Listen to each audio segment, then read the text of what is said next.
नई सरकार चुनौतियों का ताज, ये इसलिए कहा जा रहा है क्योंकि विपक्ष इस बार कुछ अलग अंदाज में है, ज्यादा शक्तिशाली है।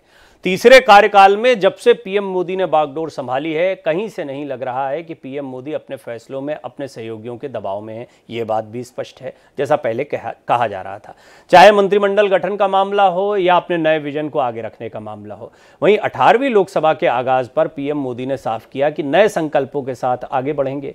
विपक्ष भी तमाम मुद्दों को लेकर मुखर है। जाहिर है नई सरकार के सामने चुनौतियों का ताज भी है।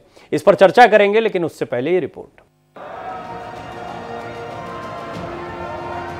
18वीं लोकसभा के आगाज पर पीएम मोदी ने विकसित भारत के संकल्प को दोहराया।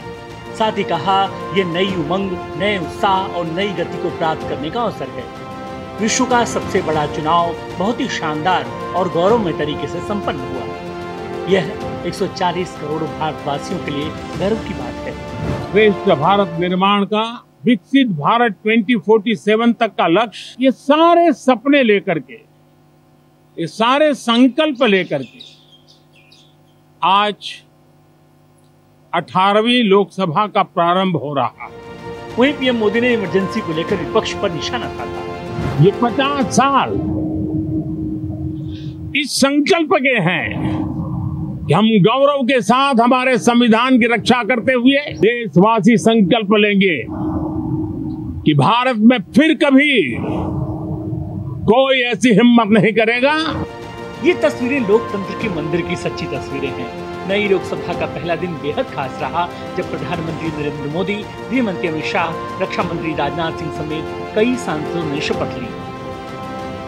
प्रोटेम स्पीकर भर्तृहरि महताब ने शपथ दिलाई। बहरहाल विपक्ष के तेवर साफ दिख रहे हैं। प्रोटेम स्पीकर को लेकर विपक्ष ने प्रदर्शन किया।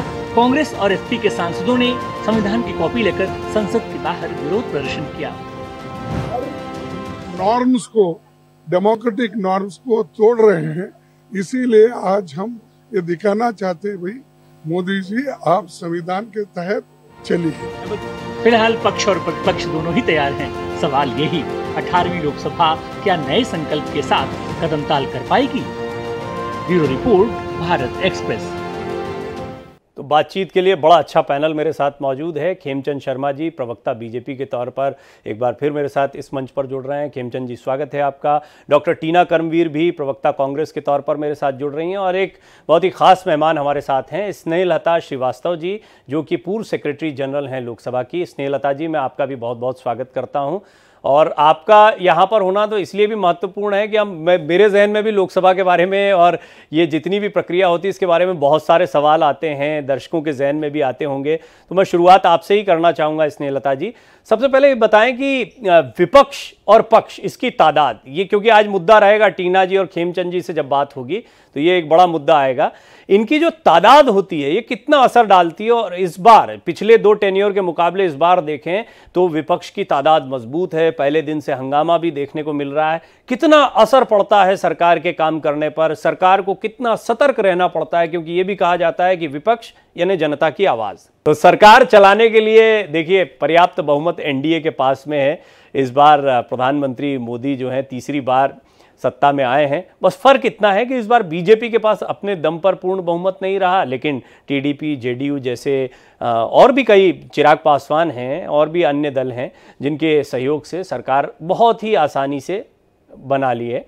तो खेमचंद जी, अगर आपको हम सुन पाए तो मेरा सवाल तो आपसे पूछ ही चुका आ रही है। जी जी, आवाज जी, बोले आवाज आ रही है जी। देखिए, विपक्ष को देख के एक कहावत याद आती है, बिल्ली 100 चूहे खा के इसको चली। ये इमरजेंसी की पूर्ण संध्या पे किसको लेके घूम रहे हैं? ये कहते हैं कि हम संविधान की कृति को लेके घूम रहे हैं, हम संविधान के अनुसार देश को चलाना चाहते हैं। कौन? वो लोग जिन्होंने संविधान को सस्पेंड किया, वो प्रथम फैमिली जिन्होंने संविधान को तार-तार करते हुए लाखों लोगों को जेल में ठूसा, हजारों परिवारों को बर्बाद किया। इन्होंने देश को इस तरीके से दोहन किया कि उस समय, आज भी उस समय के जो लोग जिन्होंने जेल में यातनाएं झेली, आज भी जब उनसे आप बात करेंगे आंसू आ जाएंगे। कई के परिवार खत्म हो गए, कई के हाथ पैर तोड़ दिए गए, कई को पैरालाइज कर दिया गया और हजारों लोगों का तो पता ही नहीं कि वो कहां चले। ऐसे लोग आज कहते हैं कि भारतीय जनता पार्टी संविधान का सम्मान नहीं करे। भारतीय जनता पार्टी ने 10 साल में अब और 6 साल पहले जो अटल बिहारी वाजपेयी जी के नेतृत्व में सरकार चलाई थी, संविधान को मजबूत किया, एम्पावर किया, संवैधानिक संस्थाओं को एम्पावर किया, संवैधानिक संस्थाओं को काम करने दिया, जिस काम के लिए उनको स्थापित किया गया था वो काम करने दिया। हम लोगों ने परिवार की भलाई के लिए नहीं बल्कि 140 करोड़ देशवासियों के भलाई के लिए संवैधानिक संस्थाओं को लगाया। कांग्रेसी क्या चाहते हैं? उनके फायदे के लिए।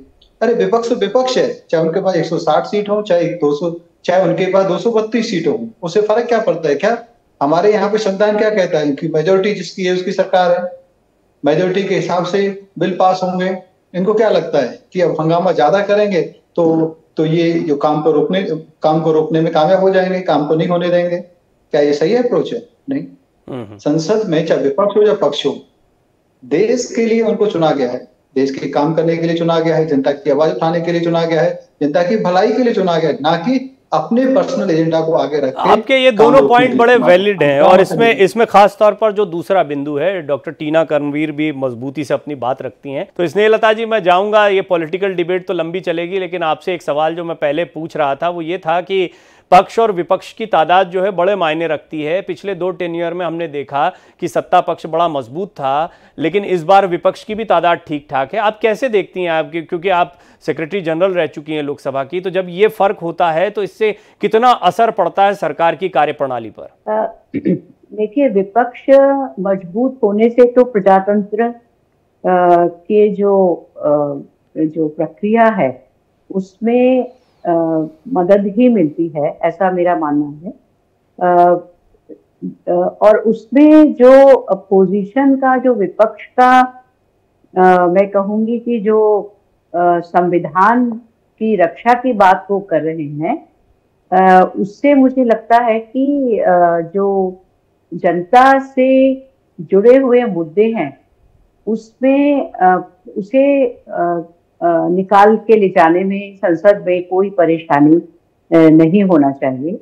और चूंकि जब मेजॉरिटी बहुत ज्यादा होती है तब उस समय थोड़ा सा पुश ज्यादा किया जाता है जो पार्टी इन पावर होती है, और उसकी वजह से जो थ्रेडबेयर एक एग्जामिनेशन होता है किसी भी बिल का और कोई भी मुद्दे का, उसमें चूंकि उनके पास मेजॉरिटी होती है तो उनको इसकी चिंता नहीं करनी होती है कि वो पूरा प्रक्रिया कंप्लीट करें और विपक्ष को विश्वास में लें और उसके बाद पास करें। तो इस बार चूंकि विपक्ष की स्थिति पहले से थोड़ी बेहतर है, तो उसमें ये मेरा मानना है कि x secretary general of Lok Sabha कि इससे जो भी प्रक्रियाएं हैं जो जनता के पक्ष वाली हैं उसमें कोई भी समस्या नहीं आएगी अगर विपक्ष जिम्मेदारी से काम करे। कितनी सुंदर बात आपने कही है और बहुत ही बैलेंस आपकी ये टिप्पणी रही है, और मैं इसीलिए जैसा मैंने शुरुआत में कहा था कि आपका पैनल पर होना बड़ा ज़रूरी था आज। पर एक सवाल मैं आपसे जानना चाहता हूं कि आमतौर पर हम देखते हैं कि विपक्ष जो है वो सत्ता पक्ष के खिलाफ ही होता है, हर चीज़ में विरोध होता है। ये बात आपने हालांकि लास्ट लाइन में कह दी है कि जनता के जो पक्ष के या जनता के जो फायदे के विधेयक हैं उनमें बहुत ज़्यादा विरोध नहीं होना चाहिए, लेकिन इसके बावजूद आपको नहीं लगता कि एक ऐसी टसल शुरू हो जाती है जब इतनी ताकत के साथ में लड़ाई होती है तो जिसमें बहुत सारे काम करना या बार बार संसद का भंग होना, स्थगित होना, ये सारी समय की बर्बादी भी होती है और जनता के कई काम लटकते भी हैं? जनता के काम लटकने जैसा तो मुझे नहीं लगता है, परंतु हाँ जो कानून बनते हैं जो कि प्रमुख जिम्मेदारी है संसद की, उसमें थोड़ा समय लगता है, क्योंकि जो भी बिल है उसको स्क्रीनिंग कमेटी को भेजना, वहां पे सभी से चर्चा करना, उसके लिए ये लोग प्रेस कर सकते हैं, विपक्ष प्रेस कर सकता है। जबकि पहले जब मेजॉरिटी होती है तो जैसा पार्टी जो सत्ता में होती है वो अगर उसे जल्दी पास कराना चाहती है तो वो स्क्रीनिंग कमेटी को या स्टैंडिंग कमेटी को नहीं भेजती है, और उसमें जल्दी में कई बार ये भी हो सकता है कि कुछ प्रावधानों का एग्जामिनेशन ठीक से ना हो, जो कि बाद में संशोधन के जरिए ठीक हो सकता है, इसमें कोई संदेह नहीं है। जी टीना जी, सवाल मेरा वही है, इमरजेंसी की पूर्व संध्या, उससे पहले संविधान की कॉपी दिखाना, आपका नैरेटिव आप रख रहे हैं, बीजेपी अपनी बात को फिर पुरजोर तरीके से रखेगी, वो काले दिन को याद दिलाएगी, काले समय को याद दिलाएगी। जी, मेरी आवाज हाँ आ रही है, आपकी आवाज आ रही है। जी। जय हिंद, जय संविधान। देखिए, सबसे पहले तो आज का दिन बहुत खास रहा कि जिस तरीके से संसद के अंदर हमारे जितने नेता हैं संविधान साथ में लेकर आए, और ये संविधान की ताकत थी कि जो कि कह रहे थे कि हम सत्ता में आएंगे तो संविधान बदल देंगे, उनको बहुमत से दूर रख दिया, क्योंकि यही वो लोग थे, इनके नेता उछल उछल कर कह रहे थे। और ये बदनसीबी है इस देश की कि कुछ लोग जो संविधान बदलने वो उसमें भी पहुंच गए हैं। एक तो वो महिला थी जो कह रही थी कि 2014 के बाद उनको इस देश को आजादी मिली है। तो मैं आज सबको बधाई देना चाहती हूँ कि जिन्होंने शपथ ली है, लेकिन ये जरूर कहना चाहती हूँ, देखिए आज जब देश के प्रधानमंत्री बाहर आकर अपना संदेश दे रहे थे तो मुझे उम्मीद थी कि वो नीट के छात्रों के लिए बोलते, लेकिन वो नहीं बोले। अभी 15 दिन ही हुए हैं उनको, तो एनडीए की सरकार बने हुए, आतंकवादी हमले हुए हैं जम्मू कश्मीर में, वो उस पर एक शब्द नहीं बोले। पिछले 1 साल से अधिक समय से मणिपुर जल रहा है, लेकिन वो एक मुंह से मैं से मणिपुर नहीं बोले, वो मैं से महंगाई नहीं बोले। आप देखिए कि सत्ता में आए तो टमाटर महंगा कर दिया, दूध दही सब महंगा कर दिया, आते ही टोल टैक्स महंगा कर दिया, लेकिन वो नहीं बोलेंगे क्योंकि उनको जनता को डाइवर्ट करना है। हाँ, लेकिन उनके चेहरे पे मायूसी जरूर देखी गई है, डर जरूर देखा गया है। अदरवाइज तो हमने भी देखा है कि संसद के अंदर कितना सीना चौड़ा करके 56 इंच का कि मैं एक अकेला सब पर भारी बोलने वाले प्रधानमंत्री आज थोड़े सहमे हैं। और ये जनता की ताकत है, ये संविधान की ताकत है कि जो अहंकारी सत्ता में बैठे हुए थे उनको अहंकार उनका कहीं ना कहीं तोड़ा। और दूसरी बात, आज जब हम संसद में थे तो हमारा सबसे पहले यही है कि ये देश संविधान की बदौलत चलेगा, संविधान के तहत चलेगा। ये इस तरीके से नहीं कि आपने रातों रात कृषि कानून बना दिए, अब ऐसा नहीं होगा। और अब हम कहते हैं बार बार, पसीना पोंछ कर आइए, पानी ज्यादा पी कर आइए। और तीसरी बात, कुर्सी की पेटी बांध लीजिए, क्योंकि अब संसद के अंदर शेर बब्बर आ रहे हैं। वो सवाल पूछेंगे आपसे, आंखों में आंखें डालकर आपसे सीधा सवाल पूछेंगे कि क्यों। बढ़िया, मुझे लग रहा है यहाँ पैनल पर भी विपक्ष जो है वो अब धीरे धीरे बड़ा मुखर हो गया। हालांकि आप पहले भी मुखरता से बात रखती रही, लेकिन वो ये सवाल तो बरकरार है। इमरजेंसी का काला इतिहास ये हमेशा आपके सामने रखते हैं और आप संविधान की बात करते हैं। देखिए, मुझे उम्मीद थी, मैं बार बार ये कहूंगी कि देखिए देश के प्रधानमंत्री हैं, वो सबके प्रधानमंत्री हैं, वो सिर्फ भारतीय जनता पार्टी के प्रवक्ताओं के ही प्रधानमंत्री नहीं है। और हमें उम्मीद है कि वो इस तरीके की बयानबाजी करने की बजाय वो ये देश को ये संदेश दे कि क्या वो रोजगार देंगे, क्या वो नीट के छात्रों को इमरजेंसी वर्सेस संविधान की कॉपी लेकर प्रदर्शन, ये थोड़ा सा जानना चाहें। नहीं, डाइवर्ट कर ही नहीं सकते। अब हम डाइवर्ट होने ही नहीं देंगे किसी भी इशू को। अब हम सीधा सवाल पूछेंगे कि आज छोटे छोटे बच्चे जो हैं, ठीक है, ये अगर ये मुद्दा उठाते तो डाइवर्ट करने की कोशिश है। खेमचंद जी कुछ बोलना चाह रहे हैं, सुन लेते हैं अब थोड़ा सा, और फिर स्नेहलता जी से भी मैं लगातार लेकर जाएंगे, क्योंकि 10 साल जनता ने अन्याय ही झेला है, इसीलिए हम ये सवाल। ठीक है टीना जी। हाँ, खेमचंद जी बोलिए। देखिए, बिल्ली सोच हुए खाके हज को जा रही है। संविधान को सस्पेंड कर देते हैं, लाखों लोगों को जेल में ठूस देते हैं, हजारों लोगों को मार देते हैं, और वो कहते हैं कि हम संविधान की रक्षा करना चाहते हैं। सबसे ज्यादा संविधान में जो अमेंडमेंट है उन्होंने किए, मेजर चेंजेस किए, मूल जो स्ट्रक्चर संविधान का उसको उन्होंने परिवर्तन किया, और अब ये कहते हैं कि संविधान की रक्षा करना चाहते हैं। हम लोगों ने 6 साल पहले अटल जी के समय में और 10 साल मोदी जी के समय में हम लोगों ने संविधान को मजबूत करने का काम किया। रिजर्वेशन वुमेन्स को दिया तो उसमें संविधान मजबूत होता है। हम लोगों ने 370 हटाया तो संविधान मजबूत होता है। हम लोगों ने संविधान के माध्यम से कह रहे थे अजीत पवार देश के किसान 70,000। एक बात तो है खेमचंद जी, एक बात तो है खेमचंद, टीना जी रुक जाइए, बात सुन ही नहीं पाएंगे किसी की। खेमचंद जी, एक बात तो है, आपको आज एक मुद्दे पर बार बार बोलने के लिए विपक्ष मजबूर तो कर रहा है, चाहे प्रधानमंत्री जी हो, चाहे आप हो, चाहे कोई भी हो। नहीं, हमें इन्होंने तो अपने पैरों पे कुल्हाड़ी मार ली। ये इमरजेंसी की पूर्व संध्या पे संविधान की बात कर रहे हैं, तो लोग पूछ रहे हैं किस मुंह से बात कर रहे हैं। क्या आप ये कहते हो कि इंदिरा गांधी जी गलत थी? क्या आप ये कहते हो कि फर्स्ट ट्वेंटी गलत है? वो भी नहीं कहना। मेरा पूरा आधा घंटा निकल जाएगा, टीना जी इस पे कुछ बोलेंगी नहीं, आप इसके अलावा कुछ नहीं बोलेंगे, दोनों चीजें ऐसी हो जाएंगी कि मेरे लिए बड़ी मुश्किल हो जाएगी। मैं कंप्लीट कर रहा हूँ, अनुरोध है। हमारी सरकार में एक भी ऐसा इंस्टेंस नहीं है कि हमने संविधान के मूल जो स्ट्रक्चर है उसमें बदलाव किया हो। नहीं, हम लोगों ने मजबूती के लिए, अपलिफ्टमेंट के लिए, डेवलपमेंट के लिए, लोगों की भलाई के लिए काम किया, और वही हम करते रहेंगे। लेकिन घमंड देखिए, चौथे आसमान पे घमंड है, कहते हैं कि अब हम 232 हैं तो संसद को चलने नहीं देंगे, हंगामा करेंगे, हमारी आवाज में दम है। कितना नकारात्मक सोच है। अरे हमारा संविधान कहता है जिसकी मेजोरिटी उसकी सरकार, और जिसकी सरकार है वो सरकार चलाएगा। जो विपक्ष में संवैधानिक तरीके से, कंस्ट्रक्टिव तरीके से सहयोग करेगा, जहां गलत है उसको क्रिटिसाइज करेगा, जहां सही है वहां सहयोग करेगा। पहले दिन ही ये क्या चाहते हैं, आदरणीय प्राइम मिनिस्टर मोदी ने बहुत ही कंस्ट्रक्टिव तरीके से बोला है, नई संसद है, नया सत्र है, नए तरीके से चलाएंगे, सहयोगात्मक चलाएंगे। कि सरकार चलाने के लिए तो मेजोरिटी चाहिए, लेकिन देश चलाने के लिए सहयोगात्मक, मतलब सबको साथ में लेके आगे चलना, और सब साथ में लेके सब साथ में काम करेंगे। ठीक है खेमचंद जी, आपने अपनी बात को रखा, विस्तार से रखा। स्नेहलता जी भी हमारे साथ बनी हुई हैं।